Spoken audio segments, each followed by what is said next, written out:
Hello दोस्तों, राधे राधे। तो आज के वीडियो में मैं लेके आई हूँ संतोषी माता व्रत कथा। तो आइए सुनते हैं। शुक्रवार के दिन माँ संतोषी का व्रत पूजन किया जाता है। इस पूजा के दौरान माता की आरती, पूजन तथा अंत में माता की कथा सुनी जाती है।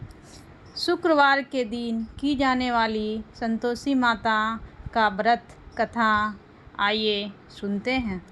एक बुढ़िया थी, उसके 7 बेटे थे। 6 कमाने वाले थे जबकि एक निकम्मा था। बुढ़िया 6 बेटों की रसोई बनाती, भोजन कराती और उनसे जो कुछ जूठन बचती वह 7वें को दे देती। एक दिन वह पत्नी से बोला, देखो मेरी माँ को मुझ पर कितना प्रेम है। वह बोली, क्यों नहीं, सबका जूठा जो तुमको खिलाती है। वह बोला, ऐसा नहीं हो सकता, मैं जब तक आँखों से न देख लूँ मान नहीं सकता। बहू हंसकर बोली, देख लोगे तब तो मानोगे। कुछ दिन बाद त्योहार आया। घर में 7 प्रकार के भोजन और चूरमे के लड्डू बने। वह जांचने को सिर दुखने का बहाना कर पतला वस्त्र सिर पर ओढ़े रसोई घर में सो गया। वह कपड़े में से सब देखता रहा। 6 भाई भोजन करने आए। उसने देखा माँ ने उनके लिए सुंदर आसन बिछा, नाना प्रकार की रसोई परोसी और आग्रह करके उन्हें जमाया। वह देखता रहा।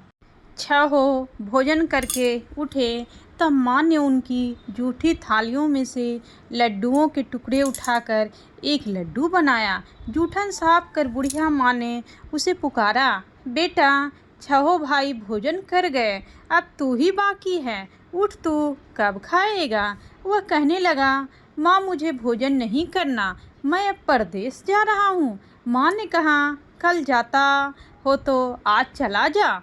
वह बोला, हाँ आज ही जा रहा हूँ। यह कहकर वह घर से निकल गया। 7वें बेटे का परदेश जाना, चलते समय पत्नी की याद आ गई। वह गौशाले में कंडे उबले थाप रही थी। वहाँ जाकर बोला, हम जावे परदेश, आवेंगे कुछ काल, तुम रहियो संतोष से, धर्म आपनो पाल। वह बोली, जाओ पिया, आनंद से हमारो सोच हटाए, राम भरोसे हम रहे, ईश्वर तुम्हें सहाय। 2 निशानी आपन देख धरूं मैं धीर, सुधीमती हमारी बस बिसरियो राखियो मन गंभीर। वह बोला, मेरे पास तो कुछ नहीं, यह अंगूठी है सो ले लो और अपनी कुछ निशानी मुझे दे दो। वह बोली, मेरे पास क्या है, यह गोबर भरा हाथ है। यह कहकर उसकी पीठ पर गोबर की हाथ की थाप मार दी। वह चल दिया। चलते चलते दूर देश पहुंचा। परदेश में नौकरी। वहाँ एक साहूकार की दुकान थी। वहाँ जाकर कहने लगा, भाई मुझे नौकरी पर रख लो।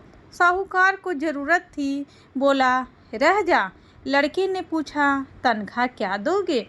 साहूकार ने कहा, काम देखकर दाम मिलेंगे।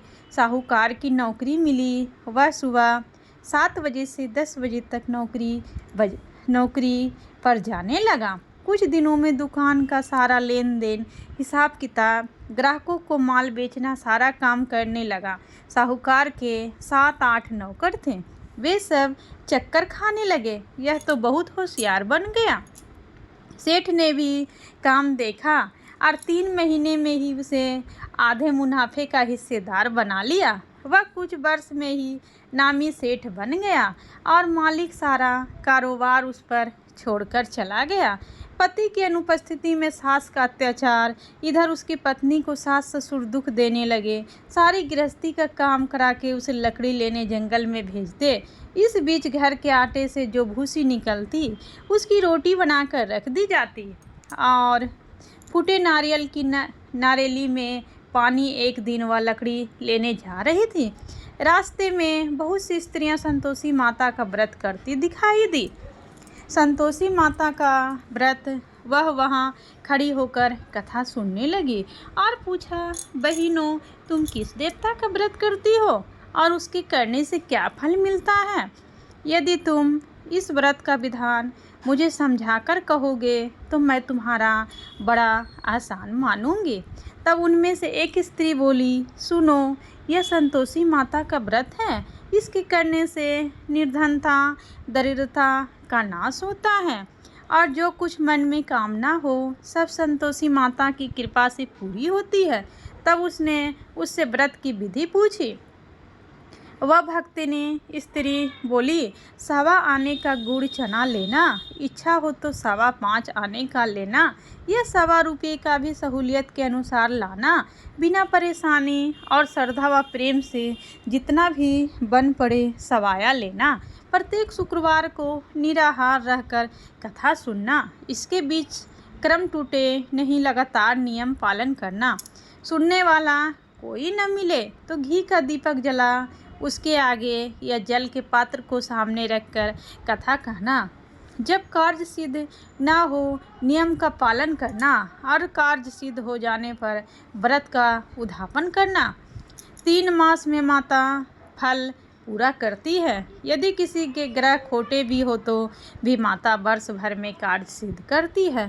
फल सिद्ध होने पर उद्यापन करना चाहिए, बीच में नहीं। उद्यापन में 2.5 सेर आटे का खाजा तथा इसी परिमाण से खीर तथा चने का साग करना। 8 लड़कों को भोजन कराना, जहाँ तक मिले देवर जेठ भाई बंधु के हो, ना मिले तो रिश्तेदार और पास पड़ोसियों को बुलाना, उन्हें भोजन करा यथाशक्ति दक्षिणा दे माता का नियम पूरा करना। उस दिन घर में खटाई न खाना। यह सुन बुढ़िया के लड़के की बहू चल दी। व्रत का प्रण करना और माँ संतोषी का दर्शन देना। रास्ते में लकड़ी के बोझ को बेच दिया और उन पैसों से गुड़ चना ले माता के व्रत की तैयारी कर आगे चली और सामने मंदिर देखकर पूछने लगी, यह मंदिर किसका है? सब कहने लगे, संतोषी माता का मंदिर है। यह सुनकर माता के मंदिर में जाकर चरणों में लौटने लगी। दीन हो विनती करने लगी, माँ मैं निपट अज्ञानी हूँ, व्रत के कुछ भी नियम नहीं जानती, मैं दुखी हूँ। हे माता जगत जननी, मेरा दुख दूर कर, मैं तेरी शरण में आया हूँ। माता को दया आई। एक शुक्रवार बीता कि दूसरे को उसके पति का पत्र आया और तीसरे शुक्रवार को उसका भेजा हुआ पैसा आ पहुंचा। यह देख जेठ जेठानी मुंह सिकोड़ने लगे, लड़के ताने देने लगे। काकी के पास पत्र आने लगे, रुपया आने लगा, अब तो काकी के खातिर बढ़ेगी। बेचारी सरलता से कहती, भैया कागज आवे रुपया आवे हम सब के लिए अच्छा है। ऐसा कहकर आंखों में आंसू भरकर संतोषी माता के मंदिर में मातेश्वरी के चरणों में गिरकर रोने लगी। माँ मैंने तुमसे पैसा कम मांगा है, मुझे पैसे से क्या काम है, मुझे तो अपने सुहाग से काम है, मैं तो अपने स्वामी के दर्शन मांगती हूँ। तब माता ने प्रसन्न होकर कहा, जा बेटी तेरा स्वामी आएगा। यह सुनकर खुशी से बावली होकर घर में जा काम करने लगी। जब संतोषी माँ विचार करने लगी, इस भोली पुत्री को मैंने कह तो दिया कि तेरा पति आएगा, लेकिन कैसे? वह तो इसे स्वप्न में भी याद नहीं करता, उसे याद दिलाने को मुझे ही जाना पड़ेगा। इस तरह माताजी उस बुढ़िया के बेटे के पास जा स्वप्न में प्रकट हो कहने लगी, साहूकार के बेटे सो रहा है या जागता है? वह कहने लगा, माता सोता भी नहीं जागता भी नहीं हूँ, कहो क्या आज्ञा है? माँ कहने लगी, तेरे घर बार बार कुछ है कि नहीं? वह बोला, मेरे पास सब कुछ है माँ, सब कुछ है, माँ बाप है, बहू है, क्या कमी है? माँ बोली, भोले पुत्र तेरी बहू घोर कष्ट उठा रही है, तेरे माँ बाप उसे परेशानी दे रहे हैं, वह तेरे लिए तरस रही है, तू उसकी सुध ले। वह बोला, हाँ माता जी यह तो मालूम है, परंतु जाऊँ तो कैसे? परदेश की बात है, लेन देन का कोई हिसाब नहीं, कोई जाने का रास्ता नहीं आता, कैसे चला जाऊँ? माँ कहने लगी, मेरी बात मान, सवेरे नहा धोकर संतोषी माता का नाम ले, घी का दीपक जला, दंडवत कर दुकान पर जा बैठ, देखते देखते सारा लेन देन चुक जाएगा, जमा का माल बिक जाएगा, सांझ होते होते धन का भारी ढेर लग जाएगा। अब बूढ़े की बात मानकर वह नहा धोकर संतोषी माता को दंडवत घी का दीपक जला दुकान पर जा बैठा। थोड़ी देर में देने वाले रुपया लाने लगे, लेने वाले हिसाब लेने लगे। कोठे भी भरे, सामान के खरीदार नगद दाम दे सौदा करने लगे। शाम तक धन का भारी ढेर लग गया। मन में माता का नाम ले, चमत्कार देख प्रसन्न हो, घर ले जाने के वास्ते गहना कपड़ा सामान खरीदने लगा। यहाँ काम से निपट तुरंत घर को रवाना हुआ। उधर उसकी पत्नी जंगल में लकड़ी लेने जाती है। लौटते वक्त माताजी के मंदिर में विश्राम करती। वह तो उसके प्रतिदिन रुकने का जो स्थान ठहरा। धूल उड़ती देख वह माता से पूछती है, हे माता, यह धूल कैसे उड़ रही है? माता कहती है, हे पुत्री, तेरा पति आ रहा है। अब तू ऐसा कर, लकड़ियों के 3 बोझ बना ले। एक नदी के किनारे रख और दूसरा मेरे मंदिर पर व तीसरा अपने सिर पर। तेरे पति को लकड़ियों का गट्ठर देख मोह पैदा होगा। वह यहाँ रुकेगा, नाश्ता पानी खाकर माँ से मिलने जाएगा। तब तू लकड़ियों का बोझ उठाकर जाना और चौक में गट्ठर डालकर जोर से आवाज़ लगाना, लो सासू जी, लकड़ियों का गट्ठर लो, भूसी की रोटी दो, नारियल के खेपड़े में पानी दो, आज मेहमान कौन आया है। माताजी से बहुत अच्छा कहकर वह प्रसन्न मन से लकड़ियों के 3 गट्ठर बनाई। एक नदी के किनारे पर और एक माताजी के मंदिर पर रखा। इतने में मुसाफिर आ पहुंचा। सूखी लकड़ी देख उसकी इच्छा उत्पन्न हुई कि हम यहीं पर विश्राम करें और भोजन बनाकर खा पीकर गांव जाएं। इसी तरह रुककर भोजन बना, विश्राम करके गांव को गया। सबसे प्रेम से मिला। उसी समय सिर पर लकड़ी का गट्ठर लिए वह उतावली सी आती है। लकड़ियों का भारी बोझ आंगन में डालकर जोर से 3 आवाज़ देती है, लो सासू जी, लकड़ियों का गट्ठर लो, भूसी की रोटी दो, आज मेहमान कौन आया है। यह सुनकर उसकी सास बाहर आकर अपने दिए हुए कष्टों को भुलाने हेतु कहती है, बहू ऐसा क्यों कहती है? तेरा मालिक ही तो आया है। आ बैठ, मीठा भात खा, भोजन कर, कपड़े गहने पहन। उसकी आवाज़ सुन उसका पति बाहर आता है। अंगूठी देख व्याकुल हो जाता है। माँ से पूछता है, माँ यह कौन है? माँ बोली, बेटा यह तेरी बहू है। जब से तू गया है तब से सारे गांव में भटकती फिरती है। घर का कामकाज कुछ करती नहीं, 4 पहर आकर खा जाती है। वह बोला, ठीक है माँ, मैंने इसे भी देखा और तुम्हें भी। अब दूसरे घर की ताली दो, उसमें रहूँगा। माँ बोली, ठीक है, जैसी तेरी मर्जी। तब वह दूसरे मकान की 3री मंजिल का कमरा खोल सारा सामान जमाया। एक दिन में राजा के महल जैसा ठाट बाट बन गया। अब क्या था, बहुत सुख भोगने लगी। इतने में शुक्रवार आया। शुक्रवार व्रत के उद्यापन में हुई भूल किया खटाई का इस्तेमाल। उसने पति से कहा, मुझे संतोषी माता के व्रत का उद्यापन करना है। पति बोला, खुशी से कर लो। वह उद्यापन की तैयारी करने लगी। जिठानी के लड़कों को भोजन के लिए कहने गई। उन्होंने मंजूर किया, परंतु पीछे से जिठानी ने अपने बच्चों को सिखाया, देखो भोजन के समय खटाई मांगना, जिससे उसका उद्यापन पूरा न हो। लड़के जिमने आए खीर खाना, पेट भर खाया, परंतु बाद में खाते ही कहने लगे, हमें खटाई दो, खीर खाना हमको नहीं भाता। देखकर अरुचि होती है। वह कहने लगी, भाई खटाई किसी को नहीं दी जाएगी, यह तो संतोषी माता का प्रसाद है। लड़के उठ खड़े हुए बोले, पैसा लाओ। भोली बहू कुछ जानती नहीं थी, उन्हें पैसे दे दिए। लड़के उसी समय हट करके इमली खटाई ले खाने लगे। यह देखकर बहू पर माताजी ने कोप किया। राजा के दूत उसके पति को पकड़ कर ले गए। जेठ जेठानी मन माने वचन कहने लगे, लूट लूट कर धन इकट्ठा कर लाया है, अब सब मालूम पड़ जाएगा जब जेल की मार खाएगा।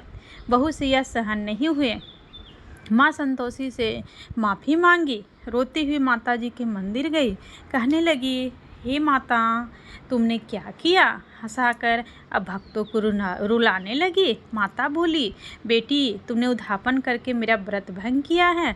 वह कहने लगी, माता मैंने कुछ अपराध किया नहीं, मैंने तो भूल से लड़कों को पैसे दे दिए थे, मुझे क्षमा करो, मैं फिर तुम्हारा उद्धापन करूँगी। माँ बोली, अब भूल मत करना। वह कहती है, अब भूल नहीं होगी, अब बतलाओ वे कैसे आवेंगे? माँ बोली, जा पुत्री, तेरा पति तुझे रास्ते में आता मिलेगा। वह निकली, राह में पति आता मिला। वह पूछी, कहाँ गए थे? वह कहने लगा, इतना धन जो कमाया है उसका टैक्स राजा ने मांगा था, वह भरने गया था। वह प्रसन्न हो बोली, भला हुआ, अब घर को चलो। कुछ दिन बाद फिर शुक्रवार आया। फिर क्या व्रत का उद्धापन? वह बोली, मुझे फिर माता का उद्धापन करना है। पति ने कहा, करो। बहू फिर जेठ के लड़कों को भोजन को कहने गई। जेठानी ने एक दो बातें सुनाई और सब लड़कों को सिखाने लगी, तुम सब लोग पहले ही खटाई मांगना। लड़के भोजन से पहले कहने लगे, हमें खीर नहीं खानी, हमारा जी बिगड़ता है, कुछ खटाई खाने को दो। वह बोली, खटाई किसी को नहीं मिलेगी, आना हो तो आओ। वह ब्राह्मण के लड़के लाकर भोजन कराने लगी। यथाशक्ति दक्षिणा की जगह एक एक फल उन्हें दिया। संतोषी माता प्रसन्न हुई। संतोषी माता का फल, माता की कृपा होते ही 90वें मास में उसके चंद्रमा के समान सुंदर पुत्र प्राप्त हुआ। पुत्र को पाकर प्रतिदिन माता जी के मंदिर को जाने लगी। माँ ने सोचा, यह रोज आती है, आज क्यों न इसके घर चलूं? यह विचार कर माता ने भयानक रूप बनाया। गुड़ चने से सना मुख, ऊपर सूंड के समान होठ, उस पर मक्खियाँ भिन भिन कर रही थी। देहली पैर रखते ही उसकी सास चिल्लाई, देखो रे, कोई चुड़ैल डाकिन चली आ रही है, लड़कों इसे भगाओ नहीं तो किसी को खा जाएगी। लड़के भगाने लगे, चिल्लाकर खिड़की बंद करने लगे। बहू रोशनदान में से देख रही थी, प्रसन्नता से पगली बन चिल्लाने लगी, आज मेरी माताजी मेरे घर आई है, वह बच्चे को दूध पीने से हटाती है। इतने में सास का क्रोध फट पड़ा। वह बोली, क्या उतावली हुई है, बच्चे को पटक दिया। इतने में माँ के प्रताप से लड़के ही लड़के नजर आने लगे। वह बोली, माँ मैं जिसका व्रत करती हूँ यह संतोषी माता है। सबने माता जी के चरण पकड़ लिए और विनती कर कहने लगे, हे माता, हम मूर्ख हैं, अज्ञानी हैं, तुम्हारे व्रत की विधि हम नहीं जानते, व्रत भंग कर हमने बड़ा अपराध किया है, जग माता आप हमारा अपराध क्षमा करो। इस प्रकार माता प्रसन्न हुई। बहू को प्रसन्न हो, जैसा फल दिया वैसा माता सबको दे, जो पढ़े उसका मनोरथ पूर्ण हो। बोलो संतोषी माता की जय। बोलो संतोषी माँ की जय।